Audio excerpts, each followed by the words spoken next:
CNN projects Donald Trump wins the presidency.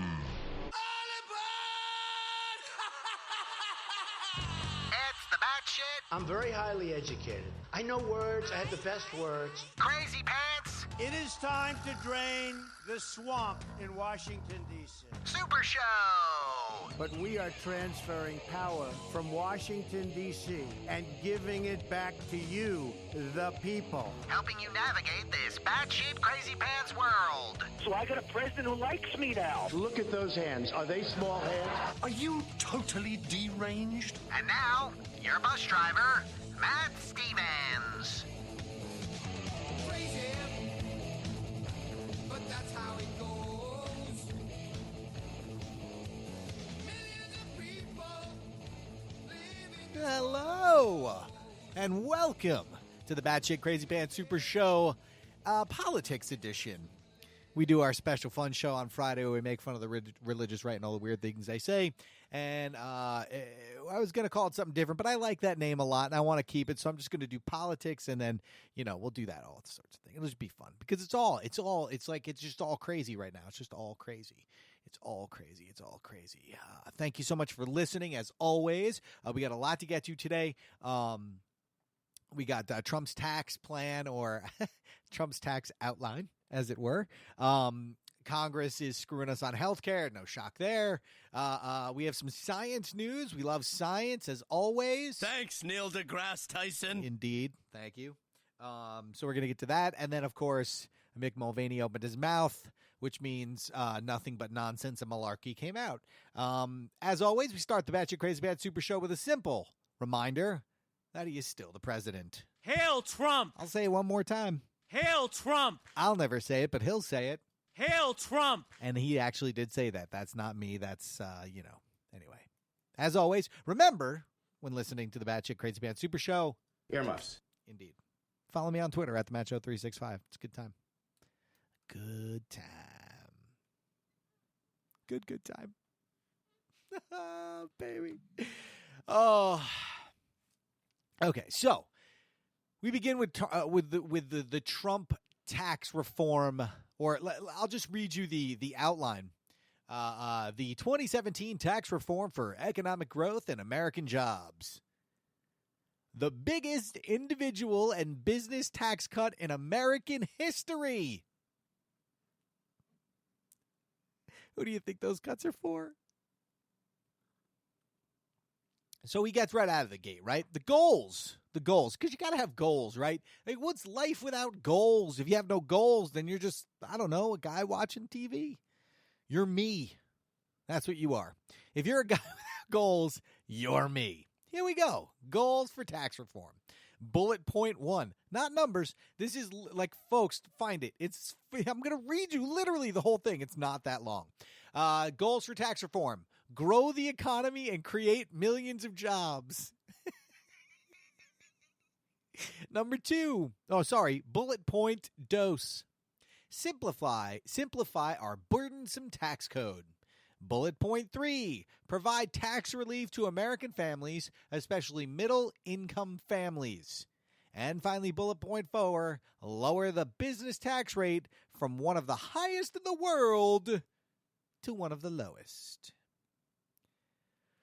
Grow the economy, create millions of jobs, change this burdensome tax code, to give tax breaks to poor people, to middle-class people, and most importantly, make it so that corporations pay effectively no taxes whatsoever. If you know anything about the way taxes are done in this country, and I can honestly tell you that I know very little about how they're done, what I do know is this. What I do know is if you have the right amount of people working for you, you can pay very little taxes in this country. In fact, very little. In fact, there are corporations that make billions that pay no taxes because they have loopholes and things like that they can get around, where they take losses and they roll them out over many years, or, other millions of different ways where they can hide money offshore, yada, yada, yada. So there we start, yes? Okay, so we're good. We have our goals, right? So we know where we want to go. We want to grow the economy, create millions of jobs. We want to make it so the tax code is simple. It's very simple. We're going to have 3 tax rates, right? We're getting to that in a second. Boom. Simple. We want to provide tax relief for American families, especially middle-income families. And we want to lower the business tax rate. Okay, good. Now, individual reform. Let's get to individual. How does this affect you? Average Joe, Joe American, Susie America. How does this affect you and your family in your day-to-day life? Okay, well, they want to reduce the 7 tax brackets to 3 tax brackets of 10, 25, and 35.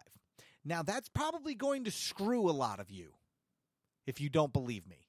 Because right now it's broken down more than that. So if you were, say, in the 15 to 20% bracket, you think you're getting popped down to the 10? No, you're getting popped up to the 25. The 10 is going to be the lowest people, folks. The lowest people, not the highest. Well, maybe. Well, by the time it's all done, it'll be, you know what I'm saying. Okay, so they want to double the standard deduction. Okay, you want to do that? Fine. They want to providing tax relief for families and children with dependent care expenses. I have absolutely no problem with that. If that means what it says, if that means if you are caring for a child that will never leave your house, if you're caring for a child who's an invalid, who has cancer, or you're caring for a parent or a grandparent or whoever, somebody who is sick and you are caring for them, you should have less of a tax burden because you have that burden and you're also expending for that burden as well. If that's what that means, I'm down. You've got me with that one. Simplification. Let's simplify. Because the American people are too ignorant? No. Dumb? Maybe. Smart? Definitely not. What would be the right word? ADD-ish? To have the tax code isn't that complicated if you're a regular person. It's just not. I filed my taxes like a half hour. It takes a half hour. Now, if you're a corporation, yeah, you got billions of different things you got to do, but you pay people to do that. It's their job. Anyway, here we go. Now, I imagine for some people, small businesses, I imagine it's hell. I do. But I imagine you have somebody that helps you with that. I imagine you don't do it yourself. I don't think the days of Dan and Roseanne Connor sitting at their fucking kitchen table with receipts in a shoebox going through it is the way people do their taxes anymore. And if you do, you're an idiot. Anyway, here we go. Eliminate targeted tax breaks that mainly benefit the wealthiest taxpayers. Okay. Oh, I can't wait to see what those targeted tax breaks are. Protect the home ownership and charitable gift tax deduction. Well, they have to do that because here's the thing, folks. Nobody would buy homes. Why would you buy homes? Okay, but also, if they don't do the gift tax deduction, nobody would donate money. The real look, rich people donate money, yes, because sometimes they feel like they have to, but mostly they do it for the tax break. It's going to save them money in the end. That's why most of them do it. And here's what you get. Here's where the wheels on the bus that have been going round and round, right? Creating jobs, good. Burn some tax code, nice, right? We're going to provide tax relief, boom. We're going to help businesses pay lower tax rates. All right, I'm not down with that, but if it's for certain people, small businesses, I'm good, okay? Tax relief, we're going to make it 3. I'm not so good about that one. Doubling the standard deduction, good. Helping families sick, good, okay? Taking away benefits for the wealthy, good. Protecting home ownership and charitable deductions, good. And the wheels on the bus are spinning and spinning and spinning and spinning, and then they come to a screeching halt. Because we're going to repeal the alternative minimum tax. They want to repeal the death tax, which is actually the estate tax, but Republicans are awesome, and they call things super great names like the death tax, right? Doesn't that sound like you're being taxed to die, right? You're about to die. Pay taxes.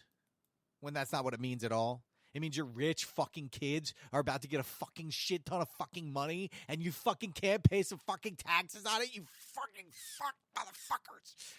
Ah! Less than 0.02% of people pay the damn freaking estate tax. It affects nobody. And the people that it's affecting are they're rich. It doesn't matter. It doesn't matter. but we'll get to that. They also want to repeal the 3.8% Obamacare tax that hits small businesses and investment income. So there we go, right? You've lost me. Because the Obamacare tax helps pay for the Obamacare.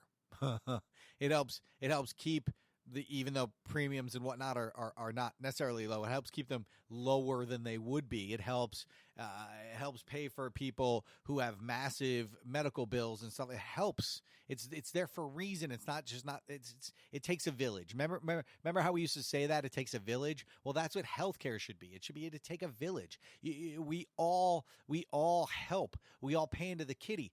I don't have health insurance. It doesn't make sense for me to have health insurance. I haven't been sick in 25 years. And yeah, my back hurts, but whatever. I don't care. I know exercise I can do to help that. So I pay my $800 tax to not have health care because I'd rather do that than pay the $3,000 it would have cost me to have health care this year to not use it because it would be too expensive to use.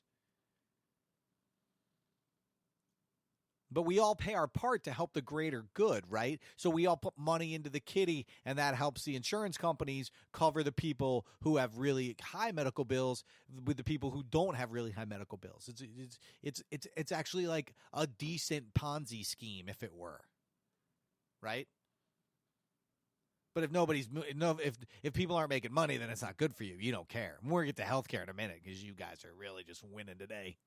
Oh, baby.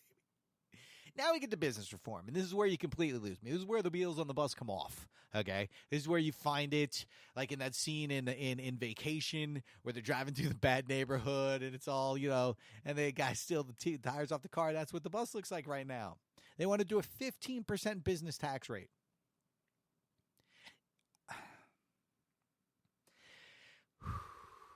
See, I don't ultimately have a problem with the 15% business tax rate. My problem is that Apple should not be paying a 15% business tax. GE, Walmart, Kmart, any mart, to be honest with you. What I think they should do is base it on either size of company or base it on profits from the year. But if you want to tell me that a mom and pop shop in the middle of some town somewhere is only going to pay a 15% business tax rate, I'm absolutely okay with that. I'm not okay with Boeing or Lockheed Martin or United or Delta or any major corporation or ShopRite or whoever paying a 15% business tax rate. Half these companies don't pay fucking business taxes as it is. As it is. And now they're going to pay less because that's going to be the start. They're still going to be able to do other things to get that lowered. And when you repeal the alternative minimum tax doesn't necessarily work for them, but it doesn't help them either. It doesn't hurt them. They want to do a territorial tax system, which if you don't know what that is, right now our companies pay taxes on money they make overseas. Now they've figured out some convoluted, concocted way that they're not paying double taxes. It's some sort of they pay a percentage, so whatever the difference is, they pay that in taxes, blah, blah, blah. This would add a one-time tax on foreign money, and then they wouldn't be taxed on money they made overseas anymore.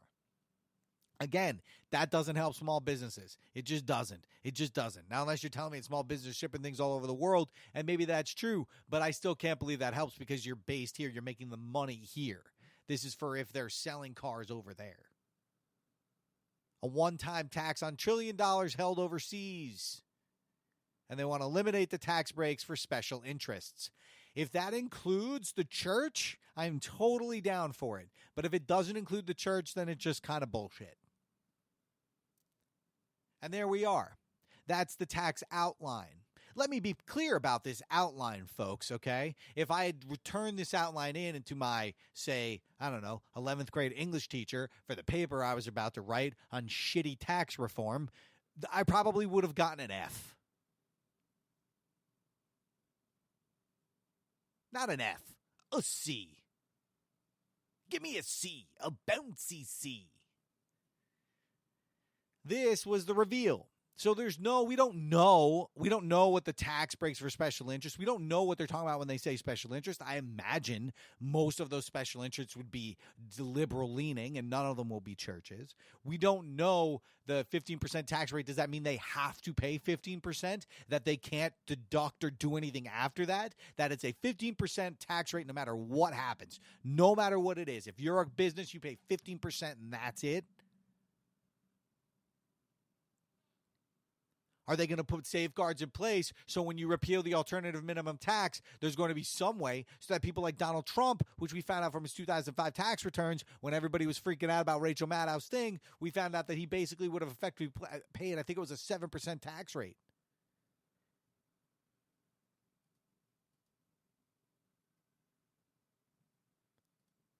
But the biggest thing you have here is that this doesn't make you richer, folks. Yeah, it might put a couple more dollars in your pocket, and sure, that's fine, but it doesn't help you. It's not designed to help you. In fact, in certain ways, it may hurt you. They want to cut write-offs. They want to cut that. They want to make those gone, okay? They want to make the taxing simple. So if you're a person who works out of their apartment, or if you're an actor or whatever, where where all of your stuff gets written off because it's you doing stuff for your career, then you might not be able to do that anymore. And that's money. But the people who win here are, of course, Donald Trump. It's, of course, Donald Trump. If you get rid of the alternative minimum tax, he would have paid $31 million less in taxes.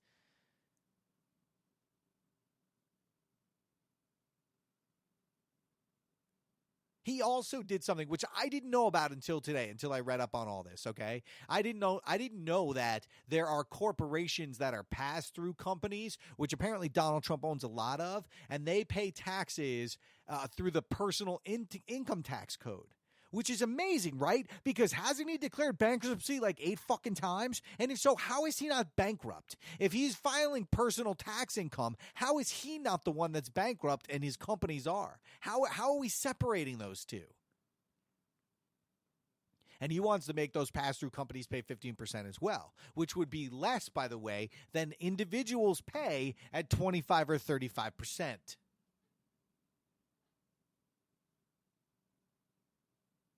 My taxes would probably go up to 25%. I pay like 21% right now. Something like that. I don't know.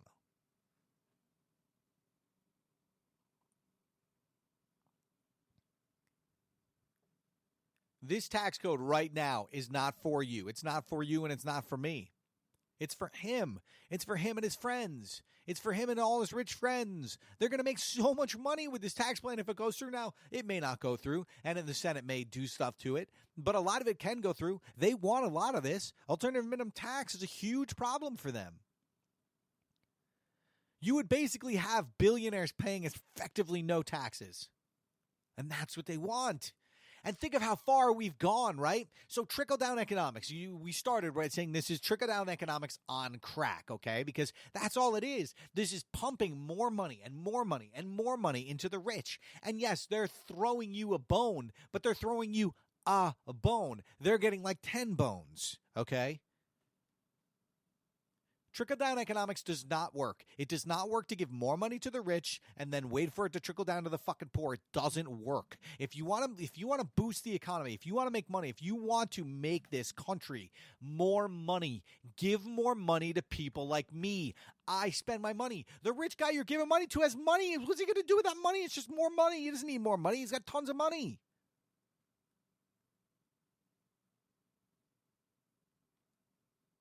When you hear them talk about taxes, they are talking about taxes that help them. And this is no different. No different. Yeah, they're going to throw you a bone, but it's kind of like, back in the old days when they used to be like kings and queens and stuff, and they would give like the poor people the scraps. Like that's what we're fucking getting here is the scraps. And I guarantee you it's going to be scraps when it's all said and done because people will pull and pick and prod and poke, and sooner or later our effective tax rate will basically not change at all, or maybe by 1%, and we'll save maybe a couple $100 a year. But that's what they want. That's what they want.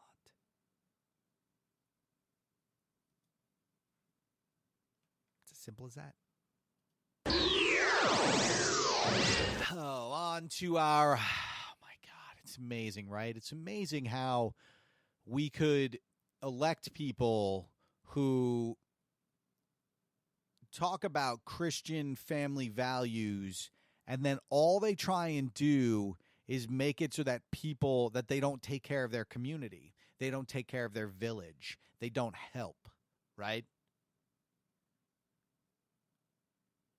And that's what Congress is doing. Republican legislatures, I believe this was yesterday. So Obamacare has provisions they don't like and they want to get rid of, but they had that problem with the last time the healthcare rollout happened, and they're freaking out about it. So they're trying to come up with a plan that's going to help the Freedom Caucus, or the right-wing crazy nutbag fucktard caucus, however you want to call it. I prefer the second one, but it's a little long-winded. I get it. We can make an acronym. So they introduced a new amendment. That was Tuesday night, so last night. And it would allow states to waive out Obamacare's ban on pre-existing conditions. And it would make it so that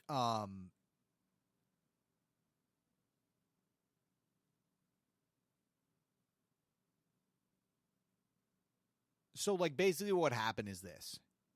They want to make it so that states can get out of doing pre-existing conditions, right? And a couple other things in the Obamacare in the Obamacare thing. Legislation.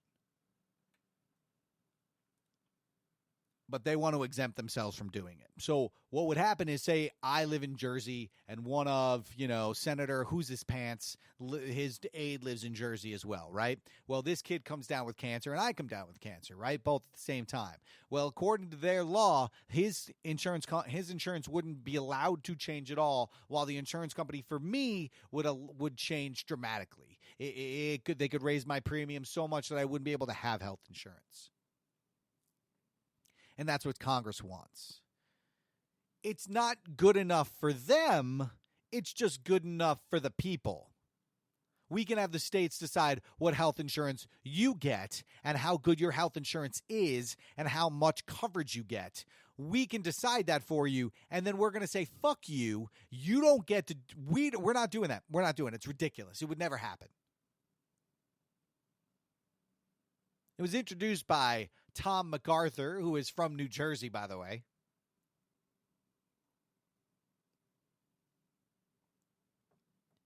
And this is some of the stuff that the Freedom Caucus wanted out, and they didn't put out the first time.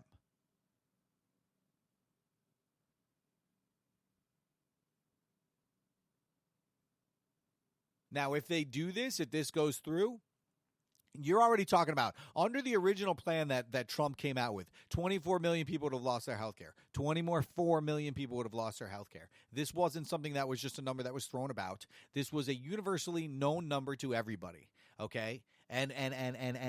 So what would happen now is that states would be able to do that. You would lose more people. That number would probably go up because people would not be able to have insurance, because if they would, their premiums would go up so high they wouldn't be able to afford them.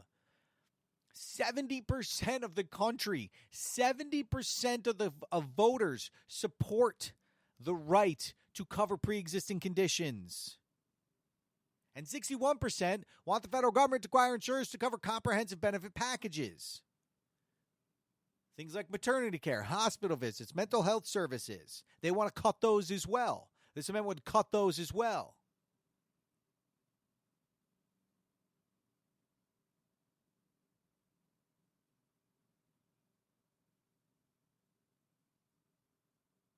It's amazing to me, right, that these people who sit there and quote the Bible and scripture and preach to me about being a good person and a moral person, and how, as an atheist, I can't be a good or moral person because I don't believe in God.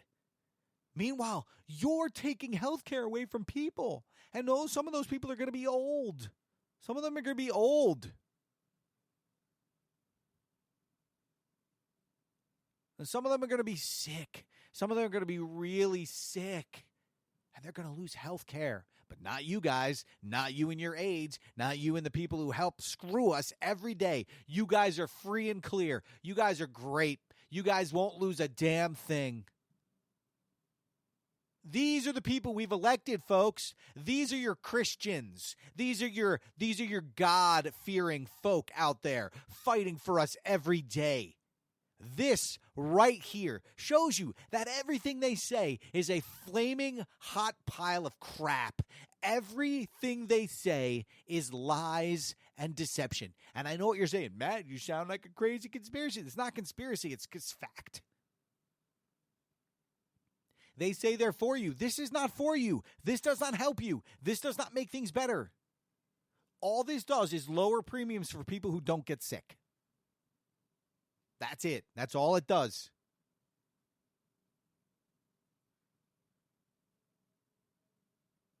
I mean, you want to cover they don't want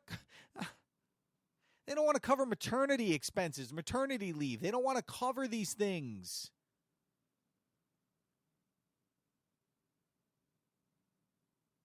Mental health services. I mean, guys, what are we talking about? What are we doing? How are you doing this?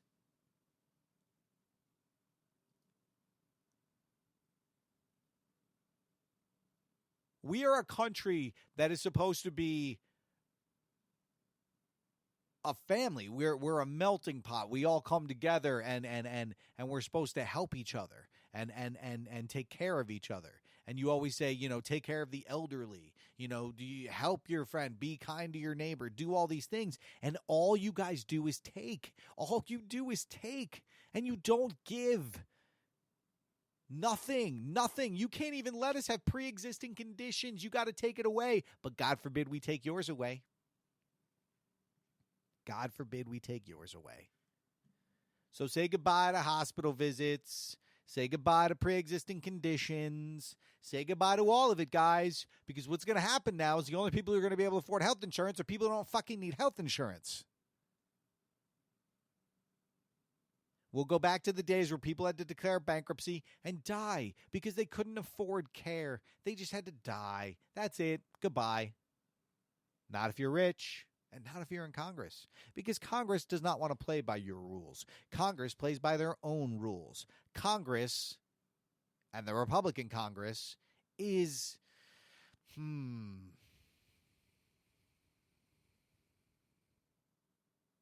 yeah, no, they're the worst. They're the worst.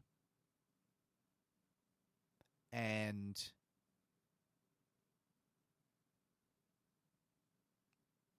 the fact that you don't see it, and I know that I'm preaching to a lot of choir people here, but if you're one of the people who's not like that, if you're one of these other people who is sort of again on the fence, how can you vote for? How can you continue to vote for these people? All they do is take from you, and you give them power, and all they do is take, and they take, and they take. They take in your health insurance. Okay, they're taking it away. And they're saying, while they're taking it away, that the bill we passed for you we're too good for and we're not going to comply with. They take your money every day. Every day. And all because of a book that they don't even follow. Their actions don't follow the book. Folks, when are you going to fucking wake up and realize these people aren't religious? They're just power-hungry, egomaniacal maniacs who will say and do anything to get into power, and then they will do anything to help themselves. On to a little science. Thanks, Neil deGrasse Tyson. Indeed. So kind of an incredible discovery happened. This is, of course, courtesy of I Fucking Love Science, which is a great website, and, of course, a follow on Facebook. Okay, so we assume, so the general consensus among archaeologists and scientists was that humans arrived in North America no later than about 24,000 years ago, okay? They recently discovered in California, okay, that they moved that date back to 131,000 years ago. Now, they're not saying settlements. They're saying that humans, that we had no proof that humans were here on this continent before 24,000 years ago. That doesn't mean we ever thought there weren't humans. We just had no proof that there were, okay? They came across a mastodon burial site that had tools and markings near it. And mastodons were extinct, and we know how we can carbon date their tusks. And so they did, and they found it was 131,000 years old. And there were chisel marks and tool marks in the tusks. Sorry. So the humans were on the North American continent 7,000 years ago before we thought they were. Now, that doesn't mean they stayed and made up settlements. We don't know who they are. We don't know what kind of humanoid they were. They could have been a completely new breed. They could have been the Distonians that we don't really know anything about. They could have been almost anybody. We don't know, and we probably never will know. They say here that we probably never will know. Just probably never will, because human remains don't last that long.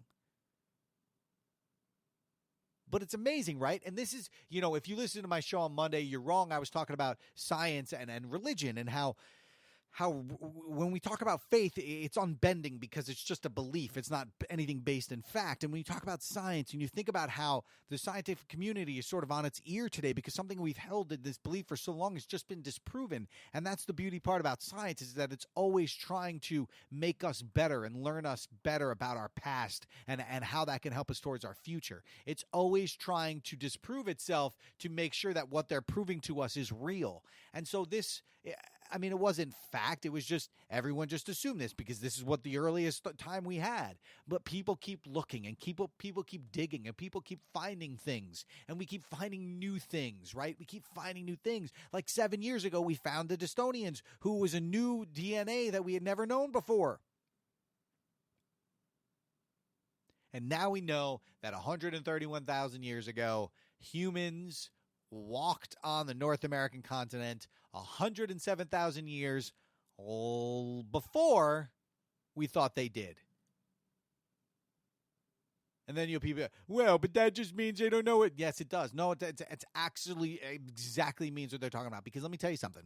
They didn't do this. They didn't come out with this and just be like, look what we found. Yeah, 131,000 years. They tested it. And they did tests on the tusks with the tools. And they made the exact same marks 131,000 years later as they did 131,000 years before. This isn't just people standing up and saying, God made the sun come up and so it came up. That's not how this works. It's not made up. It's not parables. Take it for real. This is fact. They do this over and over and over ad nauseum to the point where you want to kill yourself so that they can say it's actual science fact. And so I will say it once again. Thanks, Neil deGrasse Tyson. Indeed. Finally today, Mick Mulvaney. Oh, God. If you don't know Mick Mulvaney is the budget director under Donald Trump. And he was on the old TV on Sunday morning with Mr. Chris Wallace. And here's the thing about Mr. Wallace. Mr. Wallace will go after you. This is about a 3-minute exchange. I'm going to stop here and there, but I just want you to listen to the absolute and utter. Oh, wait, I forgot. The absolute and utter, because this is, in fact, the batshit crazy pants thing of the day. It's time for the batshit. Hail Trump! It means that what the Jews have, we have. The word Crazy pants. Perpetual war, corruption, and pedophilia party. Help! Help! I'm being repressed! For some reason, homosexuality has become the issue for the left. It's satanic. Brain games is now over.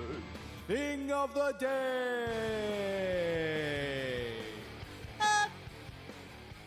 Yeah, there we go. Now we're in it. Now we're there. What's up, baby? So Mickey Mulvaney comes up and he's talking to Chris Wallace, and he's talking about how they made this deal for we won't cut Obamacare funding the cuts we want to make to Obamacare if you give us our border wall. Basically saying you give us our wall that Trump said the Mexicans would pay for, or we're taking away your health care. But I'm going to let Chris Wallace take care of it because he actually does a really great job.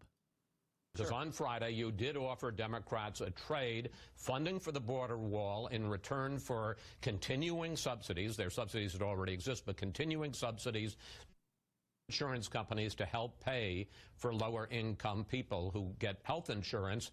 Here you are.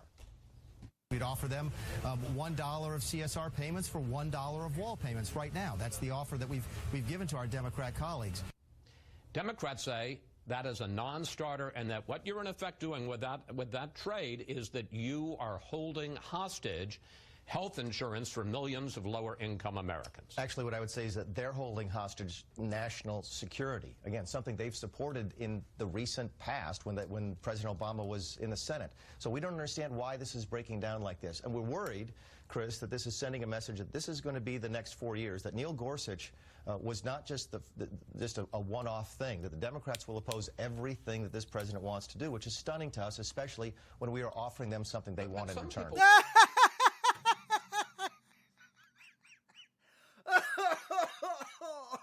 Mick, you're amazing. You really are, because you talk and you say things that are ludicrous and you just say them with a straight face, and it's brilliant. It's gorgeous. If this is the kind of we're going to get, then you'd, oh my God, there's never been obstructionism in government ever. I don't have the facts in front of me. I would say that the amount of times Republican voted yes for anything that the president wanted, President Obama wanted, that they didn't want, was probably about 1%. I have no numbers to back that up. I'm just going by history and what I remember hearing over the years. The idea that he's going to now play the obstructionist game is what is it? It's infuriating. It's actually more than infuriating. It's just, you just want to, I mean, flames on the side of my face, heaving breaths. Oh my God, it's amazing. Well, I think that they're putting national security in front of them. No, you don't trade. It's not a trade. You don't trade health care for border walls that nobody wants. Nobody wants but you and the orange guy in office. I wonder, Director, how much leverage you have. I mean, if what you're saying is give us what we want, and if you don't, we're going to cut off funding that would provide health insurance for millions of lower-income Americans, are you willing to take that political hit? We're trying to get a border wall to protect millions of low-income Americans against folks who aren't supposed to be here. So it's a national security issue. But are you willing to cut off the funding? We're willing to talk about things that we want and things that they want. That's how Washington is supposed to work. And is it? Is that how Washington's supposed to work? Because it hasn't worked that way for 8 years, and it's your guy's fault. It's your guy's fault. He threw you bones. Obama threw you things that made my fucking head explode. He threw you bones, and you said no every time. You said no, literally every time. And this isn't like 100 years ago where we had to look up some newspaper clipping on some microfiche or something. We have YouTube where every time you guys did it, we have it on tape. We have it on tape. It's unbelievable. And who gives a shit, folks, if there's a wall protecting people from Mexicans who are not trying to kill you, by the way, if you're going to die because you don't have health insurance? Who cares about the wall if you're going to be dead from disease? It used to work up until the recent past. Your agency has told federal departments, as you have to do, the Office of Management and Budget has told the government, prepare for a shutdown. You have to get ready for it. What would stop? What services that all of us have would end if we have a shutdown next Saturday? Yeah, well, it's a hypothetical. Again, you're right. We have to have that phone call on Friday. It's the law. Even if we believe that an appropriations, a spending bill will be passed in the next 7 days. But you've seen these things before, what they call non-essential services would shut down. All the essential services would continue. Social Security checks would still go out. Medicare payments would still be funded. Government, the national defense would still take. Again, I don't think anybody foresees or expects or wants a shutdown the end of next week. But you're holding open, I don't want to press it too hard, but you're holding open the possibility you don't get funding for the border wall. I mean, I don't understand. The president is saying, look, this is, as you say, this is where we're going to set the marker for the next 4 years. Can he back down on the border wall, given the fact that you've set this up? Sure. Let me put it to you this way. I like you, and I've met you a couple times. I'm not going to negotiate with you on national television on Sunday. We'll negotiate with the Democrats. The negotiations are not finished yet. We think we've given them a reasonable set of choices, things that they want in exchange for what we want. It's how it's supposed to work. And for some reason, we think it's democratic obstruction. It's not working that way. Because that's not how it works, dude. Mick, it doesn't how it works. You don't negotiate with shit that's already fucking law. That's not how it works. Democrats don't want that stuff. It already exists. When you're talking about negotiations, you're talking about new things that they want. New things that they want, not things that are already in place, things that are already law. We've done that negotiation already. You lost, we won. That's not how negotiations work. And it really makes me upset that the person who's running the budget office doesn't understand that. He doesn't understand that what he's doing is bullying. What he's doing is political bullying by saying, we are going to take health care away if you don't give us the wall we want, because they know that Democrats will fall for that, because Democrats are weak fucking douchebags who don't do anything. And instead of fighting them tooth and nail to the end, and listen, wear the obstructionist badge like a fucking badge of honor, guys, because that's what you should be doing. You should be obstructing him, because everything they want to do hurts us. It hurts me. It hurts you. If you make under $1 million a year, it hurts you. This is not good. Everything they're talking about here is not good. He's asking us to pay for a wall that he said Mexico would pay for, and if he doesn't get it, they're either going to shut down the government or they're taking away your health care. That is not how negotiations work. That is a ransom. You have taken healthcare hostage, you're holding a gun to its head, and you're now on the phone with Democrats going, yeah, we want a couple pizzas because, you know, we're freaking starving in here, and also either give us a border wall or we're going to take this healthcare outside or we're going to freaking sleep with the fishes. You know what I'm talking about? That's what they're doing.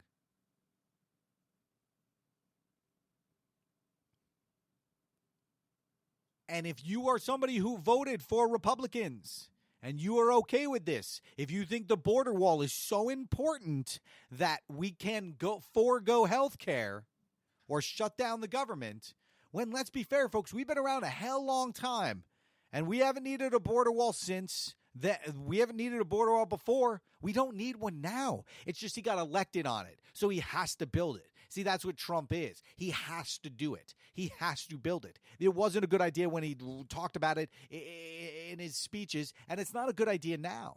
And if you talk to the people who are down there, they don't want it either, especially all the Republicans. It's about to take over their land. But I especially don't want it if it's being held, if I have to do it in order to get health care. It's not this or that. It's that. Health care exists. We have it. You taking it away from us is not a negotiation. And you can cry obstructionism all you want, but I can play you the sound of Mitch McConnell saying we're going to say no to everything. I can play you the sound for years that all you guys did was vote no. You voted no on everything. Not one person voted for Obamacare. Nobody voted for anything Obama did for 8 years. And you're going to cry obstructionist? You didn't allow the Supreme Court justice with a year left who died to be put forth in front of the Senate.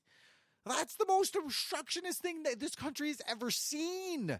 And you're going to cry obstruction over this? This isn't obstructionist. This is good, smart business on people who are here to protect our interests and our assets. Building the border wall is a bad idea, and every single person who is a free-thinking person who is not under Trump's spell will tell you the same fucking thing. The border wall is a bad idea. It's a bad idea. It's a bad idea. And it's especially a bad idea if we do it because we're afraid of losing our health care. Because we should never give in. We don't talk to terrorists, and that's what you guys are acting like right now. You're acting like terrorists, holding people hostage so you get what you want. Thank you so much for listening. This has been the Batshit Crazy Pants Super Show. We'll be back on Friday with our religious right nutbag super crazy town show. Thank you so much for listening at the Matt Show 365. And as always, Clint plays us out.